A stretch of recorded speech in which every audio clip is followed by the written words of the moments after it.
I won't want to speak, but the way we come to know this couple at this in charge of Hope Mission at Morehead City was we several years ago, 2000. I meant to look at the plaque upstairs. In 2008, am I about right? We got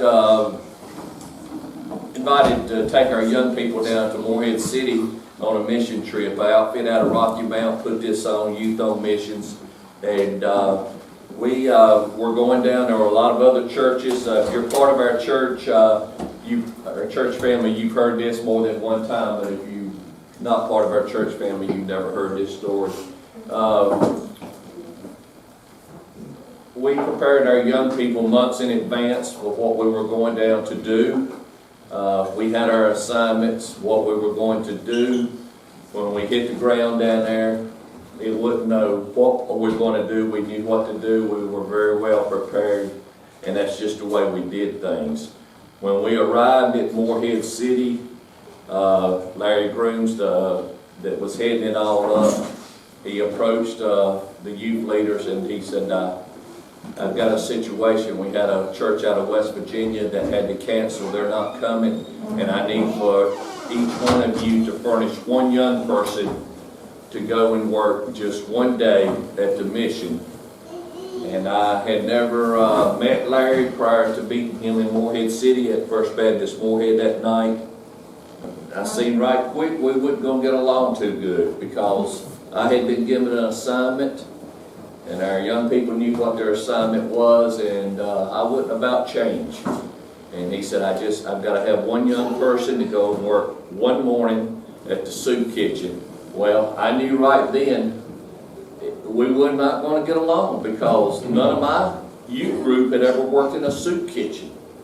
And but he said, I've got to have one. So he went on his way, and I went my way, and I thought, this ain't good. Because I looked at my young people that I had with me on that trip, and I knew if I asked a young person to go work at the soup kitchen, that I'd have to deal with their parents when we got back home, and then I'd have to move my membership. What's the idea? What's the meaning of you asking my child to work at a soup kitchen?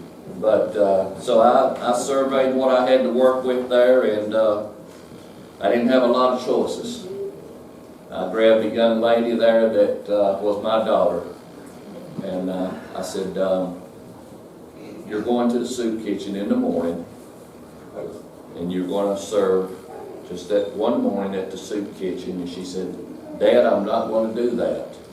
And I said, you're going tomorrow, and you're going to serve at the soup kitchen just one morning. That's all you got to do. And she looked me right in the eyes, and she gave me that Eunice look like on the Carol Burnett show. And she said, you wait till we get home, and I'll tell your mama. Or her mama. I said, I'll deal with Mom when we get home. So Jessica went, and she served at the soup kitchen the next day. And again, this was a first for her, as it would have been with any of our young people traveling with us. And she got back to the hotel that day. We were doing lunch before we started our afternoon assignment. And she come up to me and she whispered in my ear. She said, I've got to go back to the soup kitchen tomorrow. I said, no, baby, don't. We have an understanding. One person, one day, we're done. No more soup kitchen, we're done. She said, Dad, you don't understand. I've got to go back to the soup kitchen tomorrow. And I said, well, now I've got more people mad at me because you're supposed to be doing this tomorrow. But anyway, she went back the next day, and then about Wednesday of that week, the other young people in the group started getting just a little bit curious. Why was Jessica going back to the soup kitchen every day? By her being obedient and going that one Monday morning, it has developed a relationship that still exists today with Hope Mission out of Morehead City. And she got out of her comfort zone that day, no doubt. And she did something she didn't want to do. And every year since then, in some shape, form, or fashion, our church has supported youth mission. at Morehead City, at Hope Mission at Morehead City. For several years after that, we took young people down for their annual summer mission trip in July. And I requested Hope Mission be part of our mission trip every summer. And we went in and we served the community. We served meals there, we took meals out. Then we got asked to do some other things that were definitely out of our comfort zone. One thing we got asked to do was sheetrock work, but we never got asked to do that again.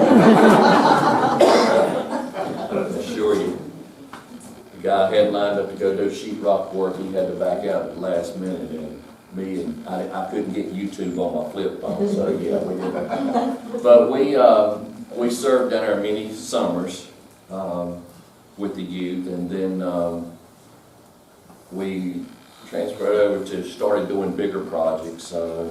Gene and June told us that they're at the men's home. There's 2 or 3 men's homes, 2 or 3 women's homes where they put these folks up. They needed a deck rebuilt, so at that time I had to put together a group of men that knew something about building a deck, tearing a deck down and building a deck. And this group that we took down with us that particular July, they had never met Gene. But I told them what our assignment was. We got the material, we went in and they started building the deck. And on that first morning, I seen a vehicle pull up at a distance, and I seen Gene get out. I thought, oh Lord. I said, these guys have never met Gene. I said, Lord, please let him say kind words when he comes around the corner. I said, please just let him say something good. One time. He never got one time. He come around the corner, and my guys were down on their knees with their hammers and everything, and the first thing out of his mouth, they all had their back to him, and he come up, he threw his arm around me, and he said, Tim, did you tell these guys that I was a Baptist before I got saved? I said, oh no, you didn't say that. 3 of them hit their thumbs with hammers, and it just, but I love this couple. They mean so much to us. They are, Miss June is probably one of the greatest prayer warriors I know, and she's been there for us. We've spent many a meal at their home in Morehead, just sharing, loving on each other. They've been such an encouragement to me and Wendy, and it's an honor today as we started this a few years ago, and Gene's going to come and tell you more about the pottery here and what's going on, what happened at Morehead Thursday of this week, and he's going to come and share a few minutes with you, and then we're going to get into this food back here and this dessert. We wanted to talk ahead of time because I know once y'all got to eat and start jabbering and spitting crackers on everybody and everything. But Gene, will you come right now and say something kind? 60 seconds. That's all I had. Yeah.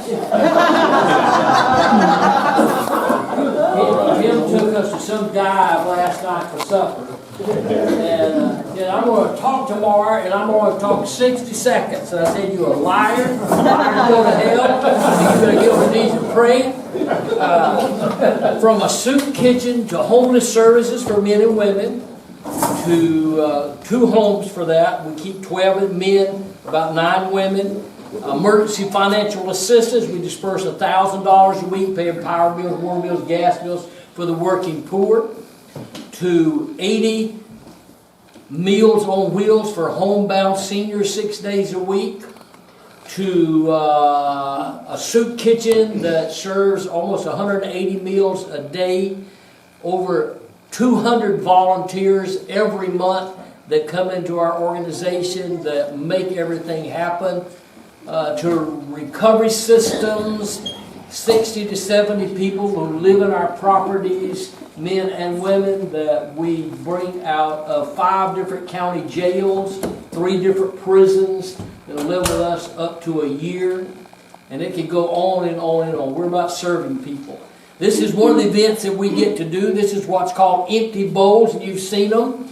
And what we have partnered with pottery folks all up and down eastern North Carolina who make these for us and then donate them to us. And then we have a big Empty Bowls event at our Civic Center. Our culinary school for our community college does all the cooking, all the preparation for us. And so we served over, everybody gets 2 big bowls of soup, so over 1,000 meals Thursday. Just lots of people everywhere. And it's one of the ways that we get to express appreciation to our community for its big investment in the life of our organization. You guys are part of that. And this is just one of them. That takes a lot of work. If you've ever spun pottery, we have a potter bring their wheel and all their stuff, and they do it right there. And a couple of years ago, I convinced somebody to let me do it, and we had pottery clay everywhere, and they decided that would be it. I don't get to do that anymore. But you see, that's a lot of time, and a lot of energy, and a lot of work to be able to do and then to give away as a way of expressing appreciation to our ministry there. So thank you guys for doing that here. They're back there on the table. Tim will manage how we do it if you let him talk again. He will tell you how we're going to do all that. So thank you guys so much for allowing us to come be a little part, just a little part of having lunch together and pottery and all that kind of stuff. So thank you guys so much for that, and I'm through. Let's eat. All right. So this is the way it works. I sent out emails, I sent out texts. We announced it in our church now for about a little over a month. Rather than bringing Wendy a gift today for her 60th birthday, being here is great. We appreciate y'all coming. But rather than bringing a gift, we've asked that you give a generous donation to her favorite ministry. That's Hope Mission in Morehead City. You come up here, we got this box. If we can't get it all in this box, we got a 55-gallon barrel. But please come up if you need to make out a check. Make it out to Staley Baptist Church, or you can get cash. I'm not set up to take credit card, but we'll get there one day. But if you will, just give. And also, before you leave today, if you'll go back, pick out a piece of Eastern North Carolina pottery. Take it home, put it somewhere where you can see it. And each time that you see and look at this piece of pottery, if you will, think about the ministry there at Morehead City, Hope Mission. Say a prayer for them. One of the things that I said a while ago, we spent many an hour in June and Gene's home at Morehead City. And I know you will find this very hard to believe. But we go and we see it and we listen to the stories that they have to tell us, and the lives that are touching, doors that are being opened there at that mission at Morehead City. And God's got his hand all over that ministry, and that's why it means so much to us. But please take a piece of pottery when you leave today. Give a generous donation if you will.